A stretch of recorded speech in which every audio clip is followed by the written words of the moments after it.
Selamat datang kembali di podcast Biar Lega bersama saya Gilang Baskara. Podcast di mana saya mengeluarkan isi kepala saya, ngomong random apapun biar saya lega. Podcast ini tayang diharapkan setiap Kamis. Udah diagendakan oleh pemerintah akan tayang tiap Kamis. Dan sekarang nih ada keajaiban. Sekarang gue rekam nih hari Selasa malam, bro. Hari Selasa malam. Jadi kalau sampai ini tayang telat, gue kacau sih. Aku kacau sekali orang nih. Udah rekaman dari hari Selasa masa telat. Kembali lagi di mobil dan kembali lagi di perjalanan. Saya mau menuju ke Kota Kembang yang sekarang masih di area Jakarta saja sudah disambut dengan macet, kepadatan penduduk dan hujan. Hujannya lumayan, bro, dari sore kali, dari siang. Sempat berhenti bentar dikit doang terus hujan lagi. Karena besok long weekend katanya ya. Nggak tahu lah, saya kaum tidak peduli tanggal merah. Ya begitu. Jadilah gini podcastnya. Seperti biasa saya tidak tahu mau bahas apa. Belum disiapin. Yang pasti saya mau pipis. Kalau udah pipis, udah pengen pipis. Nggak enaknya kalau di jalan pengen pipis dan tempat untuk kita bisa pipis masih jauh adalah kan di mobil pakai AC ya. Ini aja gue agak matiin AC dikit, agak mengurangi karena di luar hujan jadi sudah cukup dingin. Pakai AC dan di ruangan ber-AC itu kan kita harus banyak minum karena kering biasanya mulutnya. Tapi kondisi pengen pipis. Jadi adalah suatu dilema, tidak minum kering nggak enak, pengen minum, kalau minum makin pengen pipis. Sementara tempat pipis masih belum kelihatan di ufuk barat ini. Jadi ya itulah dilemanya. Tapi untuk menjadi peringatan, jangan keseringan nahan pipis, tidak baik. Kalau bisa keluarin, nggak usah nunggu sampai pengen banget, keluarkan. Karena berbahaya bagi kesehatan di masa depan juga Anda sering nahan pipis. Apa yang mau dibahas ya? Soal corona masih gini-gini aja. Udah lama nggak denger orang nyuruh di rumah aja ya nggak. Sekarang ya udah, yang penting keluar, yang penting protokol kesehatan sekarang. Protokol kesehatan is the new di rumah saja. Udah tidak ada lagi yang menyuruh di rumah karena orang-orang yang tadinya menyuruh di rumah sudah pada keluar juga, jadi dia udah pada nggak enak nyuruh di rumah aja, kayak gitu. Jakarta sudah berapa minggu terakhir kayaknya, seminggu terakhir mungkin padat-padat saja, biasa seperti ini mah padat, tidak ada tuh corona dan PSBB dan social distancing membuat semuanya jadi tidak semuanya jadi tidak penuh, tidak macet, tidak padat, tetap ada tuh.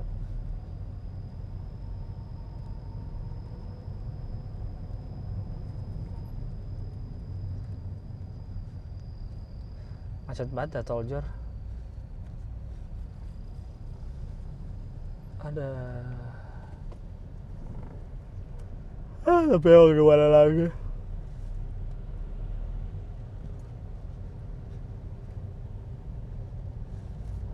Beginilah adanya. Ya corona masih ada sebenarnya gitu, cuma karena kayaknya semenjak pemerintah juga nyetop ngumumin jumlah pasien, jumlah positif, media udah stop ini, jadi kayak kelihatan makin biasa aja gitu. Media stop nggak sih? Apa gue doang yang ngerasa jarang ngelihat kali ya? Mungkin tidak stop ngumumin, tapi emang udah males.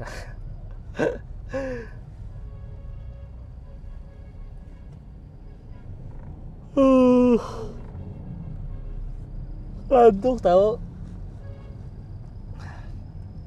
Mikirin negeri ini bikin ngantuk. Kemarin kan lagi rame yang soal Komodo, Pulau Komodo. Udah rame sih karena emang mau dibangun kayak semacam taman gitu kan, lebih ini. Lagi rame lagi karena ada foto yang komodo kayak ngehadang truk itu.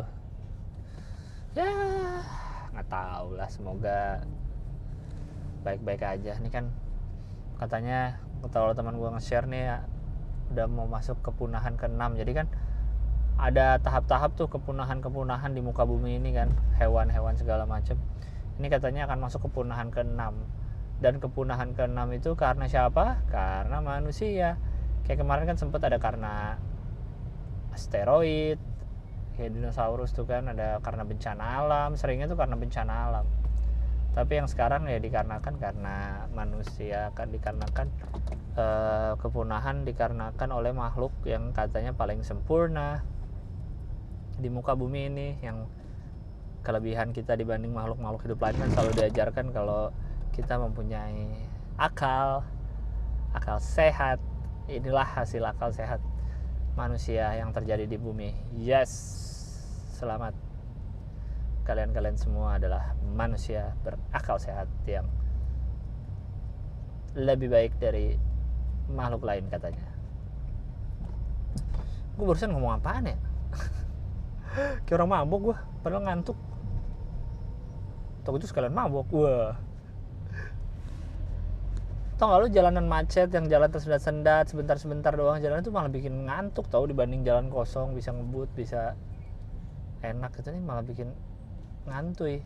Terlebih lagi aku tidak bisa minum, belum beli cemilan nih. Biasanya gue beli cemilan di rest area, tapi ini lapar sih kayaknya, nanti makan dah di rest area. Jadi kurang asik nih penyetiran hari ini nih, mana sendirian.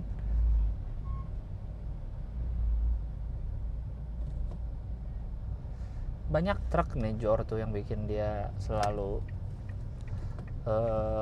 padat dan lambat.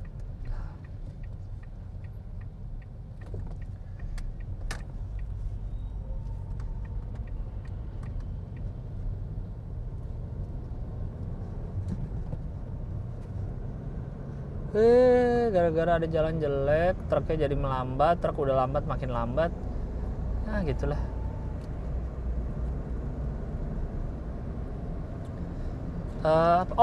Gue baru ingat kemarin hari Sabtu pagi, gue sama Komtung, ini boleh dibocorin nggak ya? Bodoh. Gue sama Komtung pergi ke Lapas Pemuda kelas 2A Kota Tangerang. Kenapa kami ke situ? Karena kami membuat konten yang nanti akan tayang di Komtung insyaallah. Karena lapas itu adalah tempat di mana teman saya McDani pernah menjalankan waktu tahanannya, untuk pernah jadi santri di situ. Dan di mana teman saya Reno masih di dalam sana karena menunggu putusan sidang. Nah, itulah. Itu pertama kalinya saya ke lapas. Dan gue sebelumnya udah pernah, nggak tahu ya gue pernah cerita apa belum di sini ya. Gue pernah ke LPKA, Lapas Anak di Bandung, di Sukamiskin. Bentuknya pun gue nggak ngeliat terlalu dalam sih, cuma bentuknya ya kayak biasa, kayak gedung sekolah lah bentuknya, kayak gedung SMP, gedung tingkat. Nah kalau yang Lapas Pemuda ini di Tangerang, dia bentuknya lebih apa ya, kelihatannya lebih nggak menyenangkan sih, lebih biasa aja gitu, kayak masuk ya sih ya standar lah, pintunya gede-gede gembok, tapi bentuknya tuh kayak segi 6 lah kayaknya, tengahnya lapangan, bentuknya segi 6 atau segi 8 kali, kayak gitulah, kebayangkan kayak bentuk itu. Terus terdiri dari 5 blok A, blok B, blok C, blok D, blok E, sama ada blok santri. Jadi itu untuk yang pesantren. Gue masuk, ngeset alat-alat tuh di kayak aula gitu. Kayak kalau di sekolah tuh ada apa ya, ruang serbaguna lah yang sering dipakai kalau ada apa ngumpul sama guru. Di depannya persis masjid. Pas datang tuh pagi jam 9 tuh mereka, para tahanan lagi di luar, para warga binaan lagi pada di luar gitu. Ada yang masjid, ada yang beraktivitas lah. Dan gua ngelihatnya kayak jauh dari kata serem sih. Ya ada beberapa lah yang tampangnya serem. Tapi secara keseluruhan tuh jauh dari kata serem sih. Muka-mukanya juga bukan ya muka-muka baik lah gitu kelihatannya. Terus ini wiper gue masih berisik banget. Terus masih muda-muda. Aduh, banyak yang kayak kecil. Apa ya, gue kayak anak-anak SMP, SMA lah. Muka-muka anak-anak SMA kayak gitu. Ada beberapa yang udah tua-tua, walaupun gue bingung sih kenapa itu kan lapas remaja. Emang harusnya tuh untuk pemuda, emang harusnya tuh untuk anak-anak muda. Tapi kenapa ada yang tua-tua juga? Kalau kata jokesnya adalah ya mereka udah di situ dari muda. Aduh, jahat banget anjir. Gitu tuh lapas pemuda. Bener kayak bocah-bocah. Apalagi pas dateng kami disambut sama yang pada pakai baju pramuka coklat-coklat gitu. Kalau kata si McDani itu namanya tamping alias tahanan pendamping. Tahanan pendamping ini adalah tahanan-tahanan yang mungkin sudah cukup baik berkelakuannya, jadi dia diperbantukan lah di lapas itu. Kalau ada apa fotokopi atau apa itu mereka lah.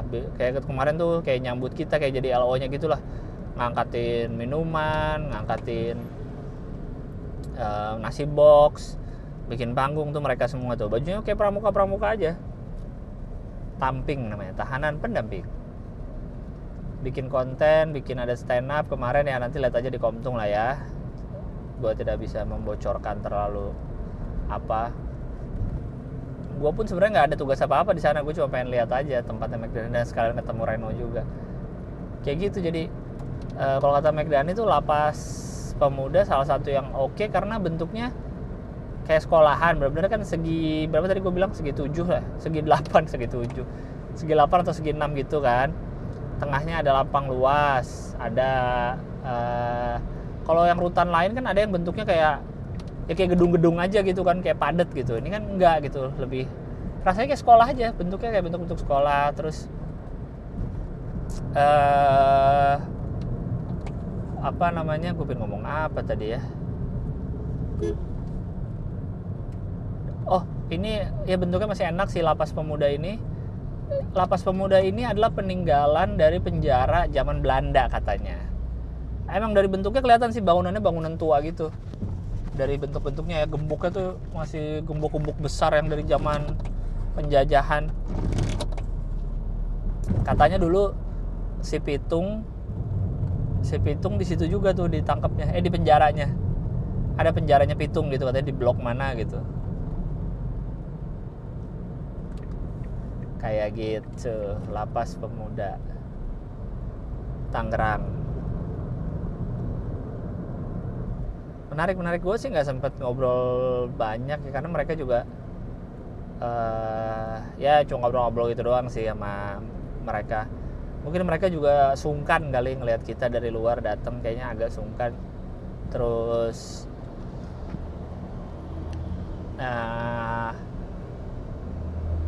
mukanya baik-baik tadi yang kayak gue bilang, walaupun ada beberapa yang cukup sangar kelihatan, ada yang tatonya di muka. Wow. Terus si McDani adalah maju manggil ngerosting beberapa tahanan, dan mereka tuh ngomongnya santai aja gitu, kayak berapa lama di sini, 4 tahun 10 bulan gitu. Kena pasal apa aja, 127, 112, itu tuh 127 tuh kalau nggak salah nih, gua sorry ya kalau salah ya, gua agak lupa diceritain. 127 tuh kalau nggak salah bandar. 127 itu bandar, 112 itu make narkoba, menguasai lah, kan ada pasal menguasai itu. Nah itu kalau nggak salah ya, kalau saya salah ya maafkan. Terus 80% di situ isinya adalah tahanan narkoboy. Kayaknya gue pernah ngasih tau juga ya, ada salah satu podcast Asumsi Bersuara yang ngobrol bareng kayak apa ya, pengacara gitu apa ya, dia juga pun udah bilang sih penjara kita tuh udah terlalu penuh isinya oleh narkoba. Kayak kalau dia bilang tuh kayak ada loh orang bisa ditangkap padahal bahkan nggak lagi ngisep, dia kayak puntungnya nggak ada tapi positif, tapi puntungnya nggak ada, baru buktinya apa udah nggak ada tapi bisa masuk. Itulah kalau nggak salah. Maksudnya kita terlalu gampang, kalau kata dia ya, kita terlalu gampang memenjarakan orang gitu, terlalu gampang, terutama karena narkoba. Sementara penjara-penjara kan sudah pada over capacity ya, kayak gitu. Ntar gua kasih kali linknya ya, si Asumsi Bersuara podcastnya seru soalnya, dengerinnya seru banget. Sorry, kayak begitu. Jadi yang di Tangerang ini pun 80% narkoba, sisanya ya ada pembunuhan, mungkin ada maling gitu-gitu. Tapi gue lagi ngomongin apa ya? Oh ya, roasting tahanan. Nah, disitulah ada satu yang apa ya, dituakan lah dedengkotnya. Namanya nggak perlu gue sebut kali ya. Adalah beliau di Lapas Tangerang itu menjadi kepala santri, alias kepala pesantrennya lah. Abang ini kepala pesantrennya. Tongkrongannya lumayan tegas gitulah, lumayan serem lah tongkrongannya. Paling enggak, aduh berisik banget wipernya. Gue kebayang orang respect lah ngeliat dia gitu, respect. Beliau ini waktu diwawancara, waktu di roasting, di tanya-tanya di panggung sih udah slow aja ya. Dia kasusnya apa namanya, bandar, ketangkap dengan 3 kg sabu ya. Kalian pasti tahu dong kalau dengar berita kan, sabu orang ditangkap. Kayak McDani itu sama Reno ditangkap, kalau nggak salah ya 2G itu katanya 2 gram ditangkap. Ada orang ditangkap 0,5 gram karena emang sabu katanya makainya tuh dikit-dikit gitu emang. Jadi hitungannya 0,5 gram, segram itu aja harganya. Ini kalau gua nggak salah ya, ini hasil gua nanya-nanya ya. 1 gram aja tuh udah sejuta, atau pokoknya 1 gram aja jutaan lah, 1 gram ya. Oke, 1 gram aja udah jutaan. Ya ketangkapnya segitu, 1-2 gram. Si beliau ini ketangkapnya 3 kilo sabu. Jadi silakan dihitung aja kira-kira nilainya berapa itu. Beliau masa tahanan ya, gue mau ngomong aja harus tarik napas dulu nih. 18 tahun penjara ya. 18 tahun penjara. Cuma kan biasanya orang di penjara tuh ngejalanin 2/3-nya kan. 2/3-nya ya berarti sekitar 18 kali 3, 6, sekitar 12 tahun ya. Kalau 2/3 ya nggak sih? Kan 18 bagi 3 6 ya, berarti ya segitu atau tetap aja lama. Dan beliau ini sampai hari kemarin sudah menjalankan sekitar 4 tahun kayak gitu, dan sekarang di Lapas Pemuda jadi kepala santri. Wow, ya nggak? Jadi kayak McDani tuh ya, mungkin sekarang kalian udah sering denger lah McDani udah diwawancara di mana-mana ya, nggak, di podcast mana-mana udah banyak McDani ikut yang santrinya kemarin tuh. Jadi dia bukan yang di kamar penjara biasa, tapi emang santri. Jadi ada kegiatannya, ada ngaji, sholat segala macam. Dia kepikirnya tuh kayak kemarin kurang lebih 11 bulan total dia, 4 bulan di Polres, berarti di situ 7 bulan di Lapas Tangerang ini. Dia ngerasanya kemarin kayak sekolah aja gitu, kayak lagi pesantren aja. Bener, kemarin tuh dia ngilang pesantren. Bedanya ini pesantrennya terpaksa karena penjara kayak gitu sih. Jadi dia ikut yang santri.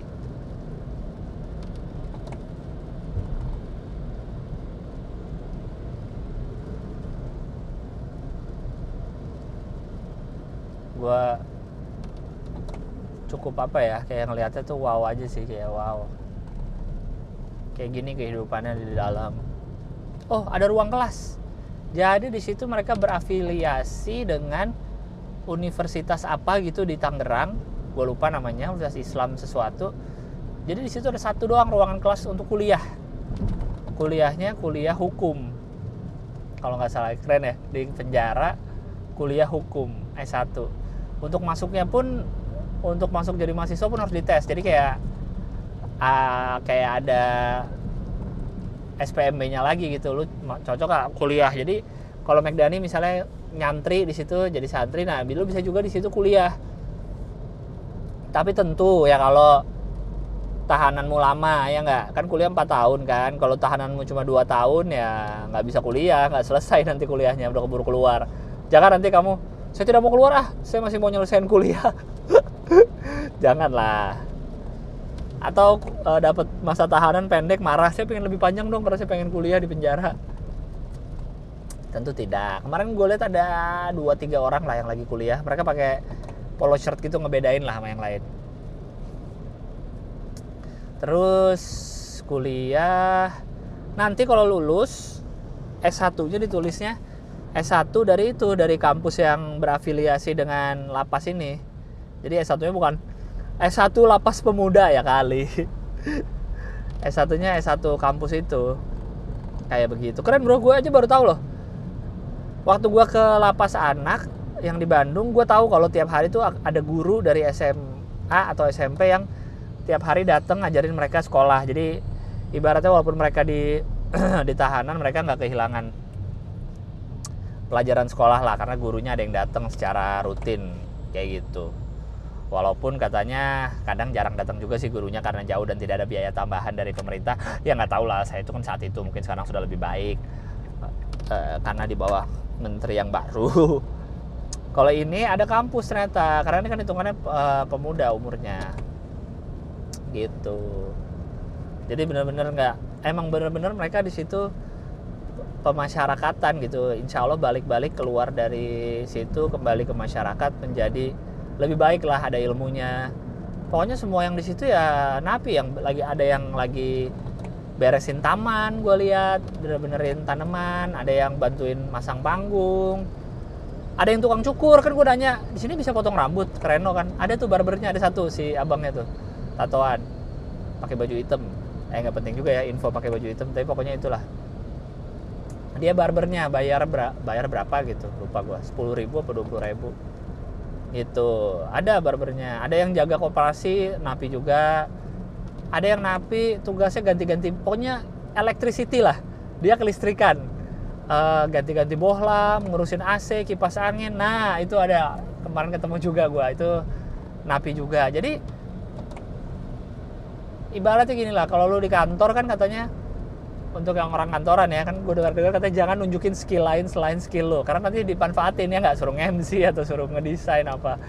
Kalau ini di penjara justru kayaknya lo harus nunjukin skill lo biar lo lumayan ntar ada sampingan, siapa tuh bisa dapat makan lebih enak ya nggak, ada bayaran itu, dapat rokok kayak begitu.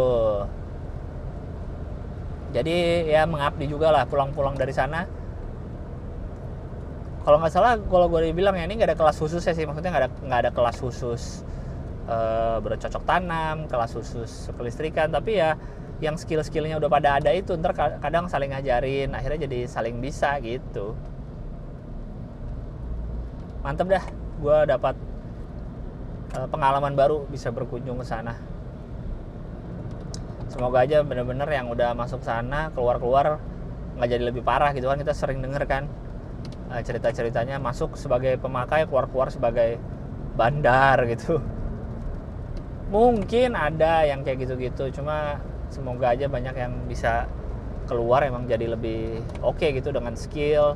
Jadi keluar juga bisa diterima lagi di masyarakat ya, kayak McDani inilah, dia kan lagi berusaha struggling lagi. Beliau kan keluar bulan Agustus apa Juli gitu. Ya walaupun agak sial sih keluar pas corona, sama aja kayak kita ini kerjaannya nggak ada ya, dia keluar pas corona ya kerjaannya susah. Plus dia baru keluar dari penjara. Cuman ya bukannya sayang ya keluar pas corona, ya lebih baik lah daripada di dalam terus tidak keluar, ya nggak? Kayak gitu. Semoga kita semua tidak usah berurusan dengan tempat-tempat seperti itu ya, tidak masuk ke kayak gitu, dan semoga yang udah di dalam bisa keluar menjadi orang yang lebih baik. Amin barudak, amin. Gue kayaknya nggak mau lewat tol layang nih, mau lewat bawah aja deh biar bisa pipis dan jajan. Udah, ntar lanjut lagi ya, baca-baca email. Oke? Bye-bye. Oke, gue akan lanjut baca email sambil di rest area, sambil jajan. Email yang bisa kalian kirimkan di podcastbiarlega@gmail.com. Tak gue sambil makan ya, bodo amat dah. Jangan makan sambil ngomong, biar. Jangan sebut nama dan email ya bang.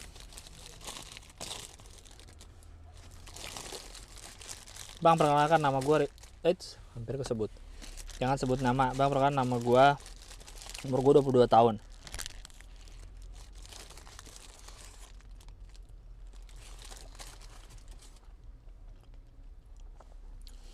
Gue mau curhat cukup panjang. Jadi gue belakangan lagi deket sama cewek, bang. Lagi deket lagi sama cewek, bang. Cewek itu mantan gue pas SMP. Pacarannya cuma bentar, 1 bulan, dan gue sampai berteman baik sampai sekarang sama dia. Sekarang gue lagi deket lagi bang sama dia, tapi dia udah punya cowok. Gue merasa nyaman ngobrol sama dia, tukar pikiran dan sebagainya.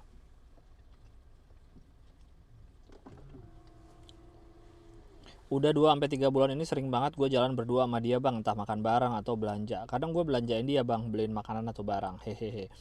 Gue bego gak sih bang gue ngelakuin? Karena gue pengen aja gitu bang, apa karena gue sayang itu sama dia bang? Gue juga udah punya niatan mau nikahin dia bang, kalau emang jodoh nantinya. Cailah. Ada saran gak ya bang, gue harus gimana ke depannya tetap lanjut gue perjuangin walau sakit, kadang liat status hehe, atau biasa aja gitu ngalir? Karena gue nggak tahu bang dia udah sedekat apa sama cowoknya. Yang gue tahu hubungan mereka belum begitu lama. Doain gue ya bang, semoga lancar. Nggak mau gue doain ah, tuh pacar orang men. Ingat dia punya cowok kan, lu bilang. Berbahaya ya. Jangan bermain-main di pinggir jurang kalau anda tidak mau jatuh. Kalau anda tidak siap jatuh, asik.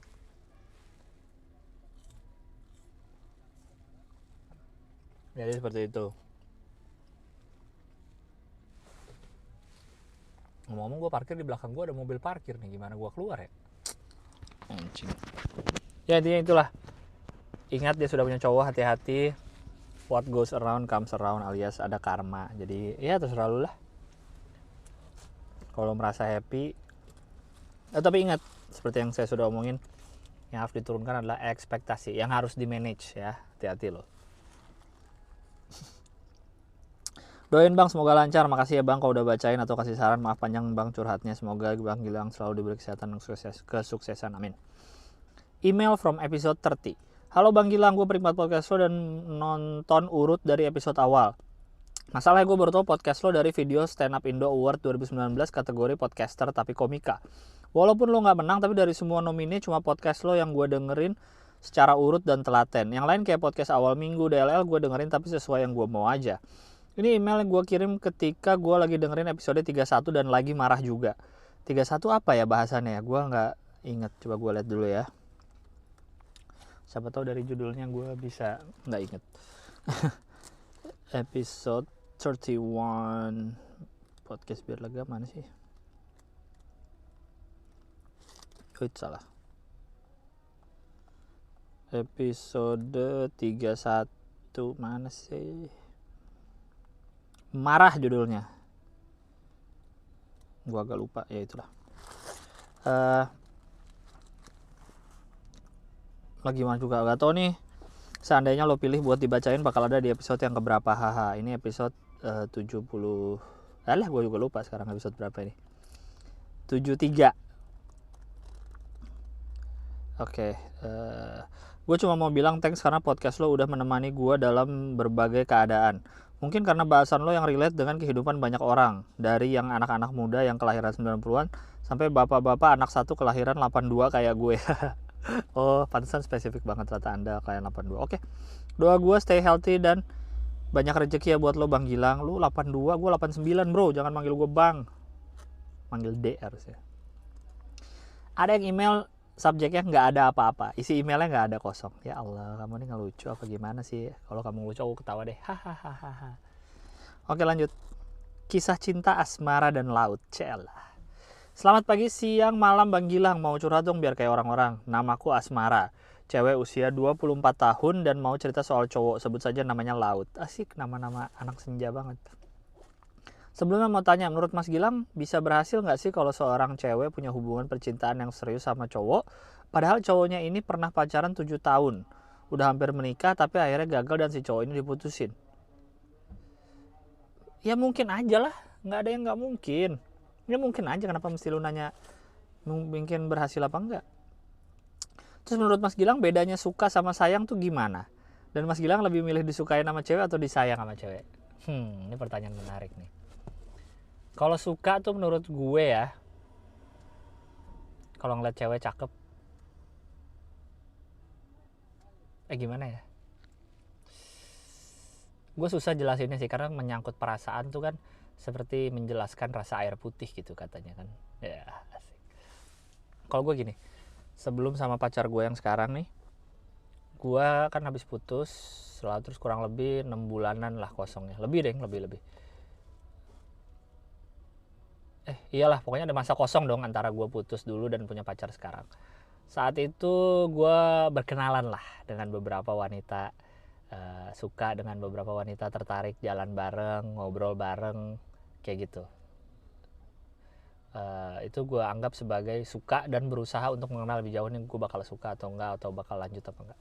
Tapi sama pacar gue yang waktu yang sekarang, gue ngeliat, gue suka, gue penasaran, gue pengen kenal lebih jauh, gue penasaran banget, dan gue kayak nggak, ini mah bukan sekedar suka sekejap tapi kayak pengen sayang gitu. gimana jelasinnya, gitulah pokoknya lah. Gue susah menjelaskan kayak gitulah. Lu saat lu nemu lah itu yang suka, ini yang sayang. Gue susah menjelaskan dengan kata-kata kayak gitu. Gitu sih. Oke lanjut. Harusnya sih gue email ini dari 5 bulan yang lalu pas lagi galau-galonya deket sama dia. Tapi sekarang sayangnya bukan gue prioritas utama dia. Oh, sedih banget rasanya pas ditinggal gitu aja padahal belum mulai apa-apa. Tapi entah kenapa 2 pertanyaan itu masih terngiang di otak gue. Nanti cerita lengkap ditinggalnya di email yang lain, soalnya bakalan panjang banget. Mudah-mudahan si Laut bukan pendengar podcast lu ya Bang. Hahaha. Makasih Bang, udah dibacain dan udah bersedia dijawab juga. Sehat dan bahagia terus Mas Gilang dan semua pendengar podcast biar lega. Ya itulah, saat lu tahu lu disayang atau suka ya lu akan tahu gitu. Gue nggak bisa jelasin sih, lu harus ngalamin sendiri. Asik. Lanjut.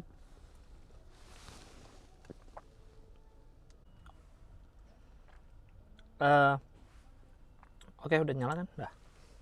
Email berikutnya, biar sembuh nama subjeknya. Halo Kak Gilang, been a long time gak kirim email ke podcast biar lega.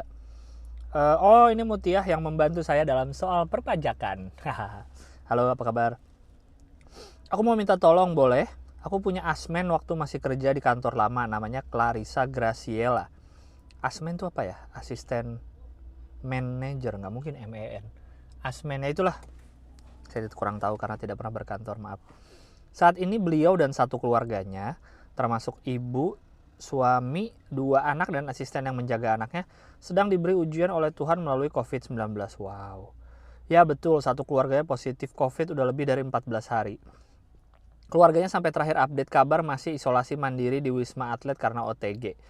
Sedangkan Mbak Clarissa aka Mbak Ica sendiri dirawat di RSPI karena awalnya bergejala demam dan ada riwayat penyakit bawaan. Baru banget kami dikabari oleh suaminya bahwa Mbak Ica akan dipasang ventilator dan akan dibuat tidak sadar dalam tanda petik selama 2 hari ke depan agar pasien tenang. Maret lalu Mbak Ica dan keluarga juga diberi ujian melalui COVID-19.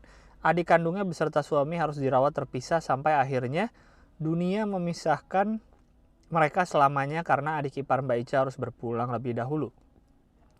Mungkin ini juga yang membuat kondisi Mbak Ica makin drop, tidak bisa bertemu keluarga juga karena ada trauma. Aku meminta tolong sama Kak Gilang dan seluruh pendengar podcast Biar Lega untuk bantu doain Mbak Ica serta keluarganya biar sembuh dan lulus dari ujian ini. Aku yakin kalau makin banyak yang kirim doa, maka akan makin banyak juga yang menjaga Mbak Ica dan keluarga. Aku yakin juga kalau kita mungkin beda percaya, tapi doa baik akan tetap sampai juga bagaimanapun caranya. Amin. Saya doakan dan semoga yang baca, semoga yang dengar pada bisa mendoakan juga. Tadinya gue mikir, pada kena bareng jadi bisa bareng di rumah sakit gitu, nggak kepisah. Walaupun sakit ya, tapi paling nggak kepisah. Tapi ternyata si yang Mbak Ica ini kepisah sendiri. Wow, berat banget pasti.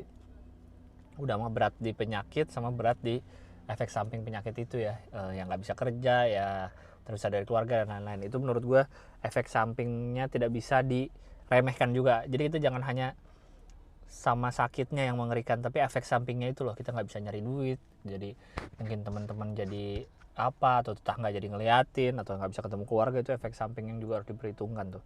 Makanya hati-hati, selalu waspada ya. Terima kasih ya, semoga Kak Gilang dan teman-teman pendengar podcast Biar Lega ikhlas dalam merapal doanya. Aku doakan kita semua diberi nikmat, sehat olehnya. Untuk Mbak Ica dan keluarga, aku yakin kalian bisa. Best regards pendengar podcast Biar Lega. Oke, terima kasih banyak Mutia. Lanjut, klarifikasi nih. Pasti dia pernah ngirim email sebelumnya.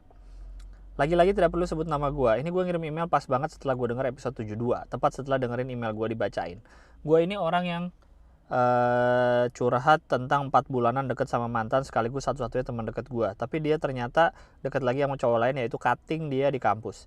Iya, Anda sudah tua bung. Sebutan untuk senior saja sudah berganti menjadi cutting. Iya deh. Jadi gue mau klarifikasi aja nih, gue bukan ada di kosan, hotel, atau sebelah dia di tengah malam. Dia itu nge-share screenshot durasi telepon dia ke WhatsApp story. Durasi teleponnya 3 jam 50 menit dalam kurung, gile apal bet gue. Oke, mungkin ini terdengar aneh, tapi itu kenyataannya. Waktu gue teleponan, padahal kalau lagi bareng di kosan dia juga gak apa-apa loh gue. Cuma nanya doang. Waktu gue teleponan sama dia juga sering share begituan. Oke, sekian klarifikasinya dan makasih buat jawaban lo yang bikin gue lumayan tersadarkan atas semua ini. Dan yang sebenarnya gue sesalkan adalah gue tuh kehilangan banget teman deket gue. Karena cuma dia dari dulu tempat gue bertukar pikiran dan bertukar cairan. Enggak deng, bertukar pikiran. Karena gue gak punya sahabat. WK. Oke, sekali lagi makasih bang ya. Makasih banyak ya bang. Sehat selalu, stay safe. Alright, ini email 22 Oktober. Email fresh semua nih. Karena gue terlalu tepat waktu, jadi emailnya pada fresh. Oke, lanjut. Bang mau tanya, di Indonesia ada istilah crowd work gak sih bang? Ada, itu kayak riffing atau roasting. Riffing sih lebih tepatnya. Riffing tuh kayak ke penonton gitu ngomongin materinya. Ini di stand up ya. Subjeknya namanya pertanyaan seputar stand up. Iya, crowd work tuh kayak mirip-mirip riffing lah. Soalnya dari beberapa kali nonton komentar juri atau suca, baru dengar istilah riffing. Apa itu sama ya? Kalau yang saya Google bedanya, kalau crowd work itu tanya-tanya penonton terus cari lucunya dari situ. Tapi riffing ngebuat beat full langsung di panggung tanpa rencana. Masih agak bingung sih soalnya mirip-mirip. Kalau menurut saya pun juga gitu riffing. Ini dari Reddit ya gue taunya ya. Riffing itu istilahnya dari jazz. Kalau musisi jazz, kalau lu sering nonton musik jazz live gitu, kan di tengah-tengah lagu, misalnya lagi main lagu apa ya, lagu jazz ya. Ya apalah, lagi main lagu jazz, terus di tengah-tengah tiba-tiba gitarisnya improv sendiri, ngomong kayak ngasal-ngasal, terus drummernya gantian sendiri, terus pianonya main sendiri. Nah, improv di tengah-tengah itu disebutnya riffing kalau di jazz. Nah, itu diambil di istilah stand up. Yaitu adalah riffing, improvisasi di tengah-tengah. Ngeliat penonton apa, ditanya-tanya bisa lucu. Nah, itu kurang lebih kayak gitulah riffing. Bisa disebut crowd work juga karena ya nanya penonton, lu dari mana, lu sama siapa kesini. Akhirnya disitulah keluar jokes-jokes yang mungkin ada beberapa yang udah disiapkan. Dalam arti bukan settingan sama penontonnya ya, tapi di otak si komedian dia udah siapin ada jokes aja gitu. Kalau penonton jawab A, dia akan kemana, jokesnya kalau penonton jawab B, dia akan kemana. Nah, kayak gitu. Jadi sama aja sebenarnya improvisasi dari yang ditanya ke penonton, kayak gitu sih. Kalau untuk crowd work udah ada spesial dari Todd Berry yang berisi hampir 1 jam ngobrol sama penontonnya terus nyari lucunya dari situ. Terus juga ada dari Andrew Schultz dan dia ngasih link. Kebetulan gue juga belum lama baru baca nih soal gini. Ada, kalau nggak salah emang ada stand up comedian luar, gue lupa orang mana. Dia bahkan bikin tour tanpa materi. Jadi dia turnya berdasarkan crowd work aja, nanya-nanya penonton saat di venue. Keren ya? Gue sih salah satu orang yang merasa diri gue nggak bisa kalau spontan. Jadi gue agak menghindari riffing karena gue tahu kalau spontan gue nggak bisa lucu gitu. Jadi daripada gue mempertaruhkan satu set penampilan gue, lebih baik nggak usah lah dicoba-coba kalau gue, kecuali gue udah nyiapin ya sesuatu.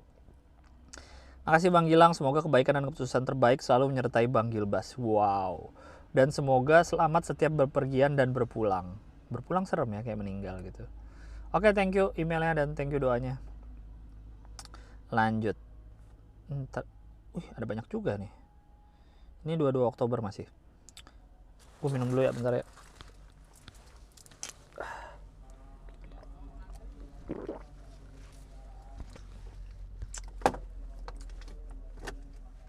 Wait, udah berapa menit ya? Cek 15 menit, ntar lagi lah ya. Masih insecure nama emailnya, subjek emailnya. Bang, gue ngirim email tentang cowok insecure kemarin bang. Gue gak nyangka podcastnya tayang tepat waktu. WK. Lu ngeremehin gue orang-orang tuh. Gue podcast tepat waktu, kaget orang-orang. Apalagi podcast ini pasti akan tepat waktu lagi, saya yakin. Itu si cewek udah sering ngajak gue jadian bang. Cuma gue masih belum mau macarin. Masalahnya itu tadi bang, insecure. Doi pinter, aktif gitu bang di kepanitiaan di kampus, sering cerita tentang kesibukannya. Dan gue dengernya merasa kecil gitu. Katanya dia sering cerita ke gue karena gue pendengar yang baik. Dia gak tahu aja gue dengernya makan batin. Mindset apa yang harus gue tanamkan biar gak insecure tadi bang? Gue gak tahu ya, gue kalau masalah deketin ke cewek, gue kayaknya gak pernah merasa insecure sih, gak tahu kenapa. Atau gue secara general kayaknya tidak pernah, kalau seingat gue ya, tidak pernah atau jarang sekali merasa insecure terhadap diri gue. Mungkin lu ngerasa, kalau gue mungkin lu coba lu bagusin diri lu, misalnya lu ngerasa pengetahuan lu banyak, lu ngerasa lu sering nonton, lu ngerasa sering baca, ya udah apalagi insecure-nya. Diajak ngobrol apapun lu siap lah paling enggak. Kayak gitu. Jadi mindset yang harus lu tanamkan adalah bahwa semua manusia sama aja mungkin. Ada begonya juga. Iya, mungkin dia pinter, dia aktif, dia apa, pasti ada sisi lemahnya atau begonya. Nah, mungkin di situ yang lu merasa, ya udah berarti gue bisa tingginya di sini nih, gue lemahnya di sini. Jadi lu bisa saling melengkapi dan lu jadi tidak merasa insecure bahwa karena lu sadar tidak semua orang tuh setinggi awan gitu. Pasti ada pendeknya juga. Slow bro. Lanjut. Podcast nama subjeknya. Bang, jangan sebutin emailnya. Bismillah. Cuma mau bilang, woi please Adit yang bikin podcast The Midnight Cast buru upload, napa gua kangen. Mudah-mudahan dia dengerin podcast abang. Makasih bang. Siapa Adit? Siapa podcast Midnight Cast? Lu ada-ada aja dah. Oke, ini kayaknya terakhir kali ya. Terakhir aja nih. Kenapa gua nggak bisa nama subjeknya? Wah, ini kayaknya serius nih. Hai bang, nggak usah sebut nama email. Kali ini gue mau cerita ke lu karena gue bener-bener nggak ada orang yang bisa gue trust buat share my story. Dan kebanyakan dari mereka pikirannya masih childish.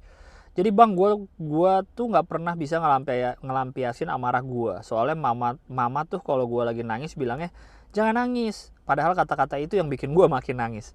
Dan gue emang dasarnya sensitif. Dikit-dikit nangis, dimarahin nangis. Dan mama tuh nggak ngebolehin gue nangis. Kayak kalau gue nangis, nih mama suka makin marah lagi, bilang, ngapain sih nangis? Gak usah cengeng. Padahal kan gue nangis bukan karena gue cengeng, tapi mungkin gue sedang dalam masa pendewasaan. Biar kalau nanti gue ada masalah gak gue pendem. Kalau kayak gini kan gue jadi takut cerita ke orang, bahkan sama keluarga gue sendiri. Thank you bang. Ini bener-bener ngebantu gue banget. By the way, gue nulis ini sambil nangis. Tapi emoticon .2 kurung tutup sambil senyum. Jadi kayak senyum tapi air mata netes gitu. Oh, mungkin kamu adalah email pertama di podcast Biar Lega dengan kata-kata nangis terbanyak.